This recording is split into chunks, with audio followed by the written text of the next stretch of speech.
Lek dekok deh. Tu. Orang kata apa? Orang dulu ni nak ayat tu apa nama ni?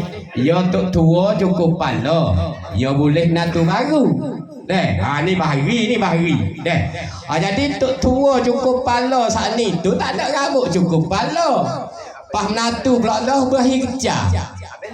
Deh. Jadi bila siapa tengah malam natu tu makan kejar. Bila makan kecah saat ni tu habis duduk dalam hidungnya tanya bini dia. Habis dia makan kecah. Dia kata ada lagi duduk taruh dalam gori sikit lagi. Jadi tu laki dia saat ni keceluk tangan dalam gori tu nak buat tak boleh. Dekat tangan dalam. Bila dekat tangan dalam saat ni tu tanya. Dia kata batu ada ke? Kata bini dia ada ke? Duk mana? Duk luar. Tok tua duk asah barang duk luar atas jemoreh. Jadi menantu buat tupik mari tu dia nak katak. Guri duk dekat di tangan tu nak wei pecah. Lepas tu pemolek ki katak tu tengok batu kena atas tok tua tu kepala licin pemolek dengan kilat piah-piah sama-sama. Dia ke katak atas kepala selalu. Lekin ke katak atas kepala tok tua kamak ke panuh lita. Tok tua pe selalu.